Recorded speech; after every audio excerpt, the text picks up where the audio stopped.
मुख्यमंत्री एकनाथ शिंदे आळंदीतील माऊलींच्या पालखी प्रस्थान सोहळ्याला उपस्थित आहेत। यावेळेला आळंदी संस्थान कमिटीची तुकारामांची अभंग गाथा मुख्यमंत्री एकनाथ शिंदे यांच्या हस्ते प्रकाशित झालेली आहे। तर मुख्यमंत्री एकनाथ शिंदेंनी यावेळेला फुगडी सुद्धा खेळलेली आहे।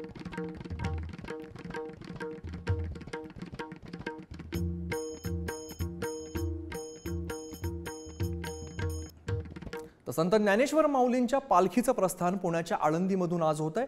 त्यामुळे इंद्रायणी काठी आज वारकऱ्यांची मांदियाळी पाहायला मिळते। एकीकडून माऊलींच्या पालखीचं प्रस्थान होत आहे तर दुसरीकडे राज्यभर पावसाच्या सरी कोसळताना दिसत आहेत। त्यामुळे राज्यभरातील बळीराजा सुद्धा आता सुखावलेला आहे।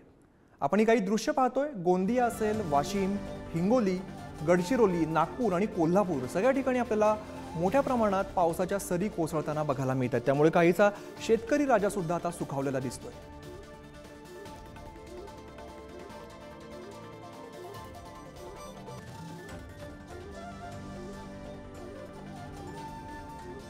आमचे प्रतिनिधी सुजित आपल्या सोबत आहेत। सुजित, एकीकडे माऊलींची पालखी आता प्रस्थान झालेला आहे तर दुसरीकडे राज्यभरात पावसाच्या सरी सुद्धा बघायला मिळतात। काय वातावरण काय दिसतंय? सध्या आळंदीमध्ये अभित सगळे वारकरी एकत्र आलेले आहेत।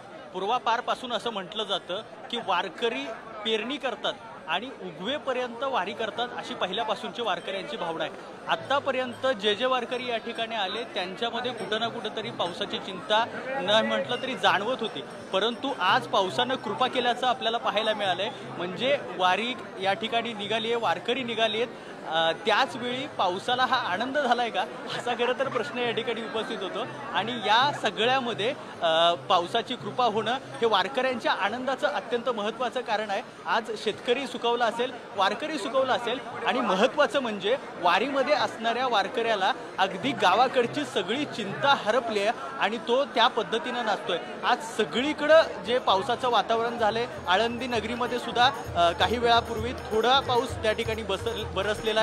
आता सुद्धा काही थेंबांच्या माध्यमातून तो या ठिकाणी बरसतो आहे। अशा पद्धतीने हे वातावरण या ठिकाणी तयार झालंय। अमित, निश्चित सुजित, धन्यवाद या सगळ्या सविस्तर माहितीसाठी। तर एकीकडे पालखीचं प्रस्थान होतंय तर दुसरीकडे राज्यभरात जोरदार पावसाच्या सरी सुद्धा आज बरसत आहेत। त्यामुळे राज्यभरातील बळीराजा सुद्धा सुखावलेला आहे। राज्यभरात पावसाची हजेरी आता बघायला मिळते।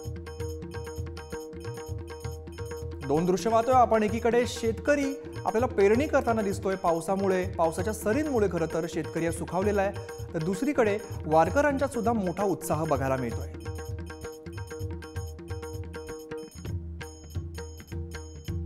आनंद द्विगुणित करणारी खरं तर आपल्याला दृश्य बघायला मिळतात। एकीकडे पावसाला सुद्धा चांगली सुरुवात झालेली आहे, पेरणी बघायला मिळते, तर दुसरीकडे आज पालखीचं प्रस्थान होतंय आणि वारकऱ्यांच्या सुद्धा आनंदाचं वातावरण आहे।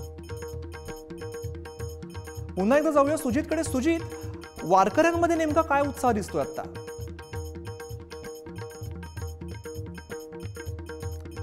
सुजितशी संपर्क तुटलेला, आपण पुन्हा एकदा प्रयत्न करूया। पण आपण ही दोन दृश्य सध्या पाहतोय।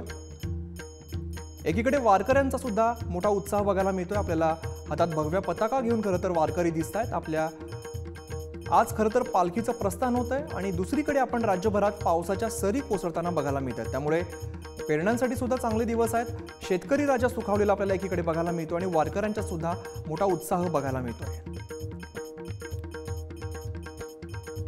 संत ज्ञानेश्वर माऊलींच्या पालखीचं प्रस्थान पुण्याच्या आळंदीमधून आज होत आहे।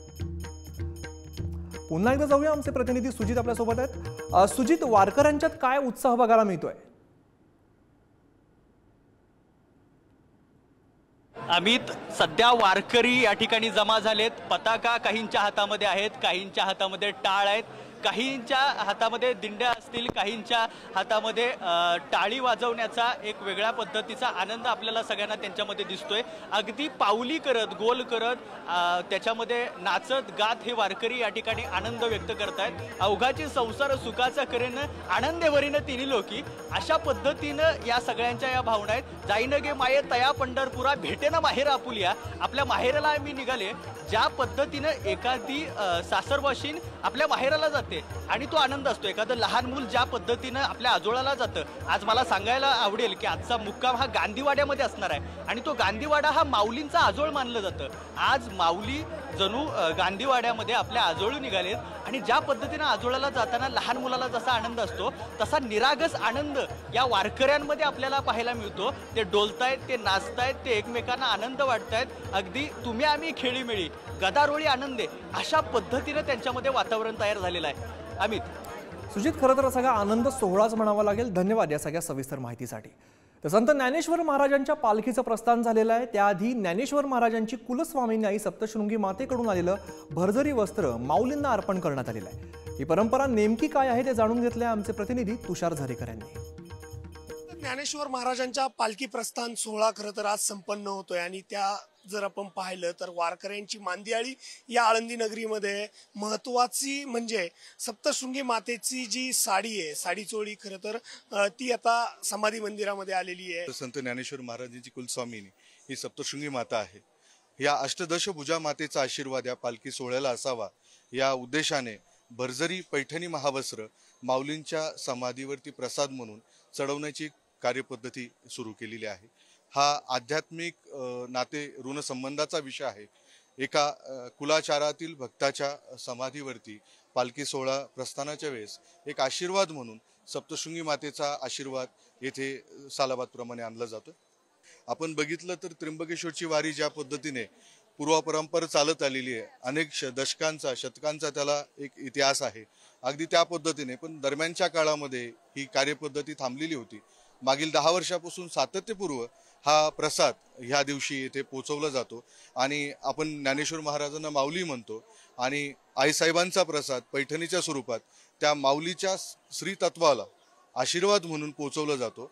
अखंड जगाचं कल्याण होण्याच्या ज्ञानेश्वरीतल्या पसायदानाच्या प्रार्थनेला मूर्तरूप यावं आणि सर्व जनाचं कल्याण व्हावं या उद्देशाने हा प्रसाद माऊलींच्या चरणी अर्पण होत आहे। यामध्ये जर आपण पाहिलं तर श्रीफळ आहे, फुलं आहेत, हार आहेत आणि त्यामध्ये जर आपण महत्वाचं पाहिलं तर ही जे ते खोबऱ्याची तांदळाची ओटी असती, ती ओटी वगैरे आहेत, हे संपूर्ण जे साहित्य आहे ते यामध्ये दिसतंय आणि महत्वाचं आहे ते म्हणजे पैठणी साडी। ही जी पैठणी साडी आहे ती महत्वाची साडी आणि ते या संपूर्ण या पोशाख यामध्ये महत्वाचं आहे। हे जे वस्त्र आहे हे खरं तर संत ज्ञानेश्वर महाराजांच्या समाधी मंदिरात आता आतमध्ये नेलं जाईल आणि ते समाधी मंदिरावरती जडवलंही जाताना पाहायला मिळेल। कॅमेरामन निखिल सह तुषार झरेकर, पुढारी न्यूज, श्री क्षेत्र आळंदी। संत ज्ञानेश्वरांसाठी सप्तशृंगी मंदिराकडून भरजरी वस्त्र आलेलं आपल्याला बघायला मिळत आहे। आळंदीमधली आपण ही दृश्य पाहतोय।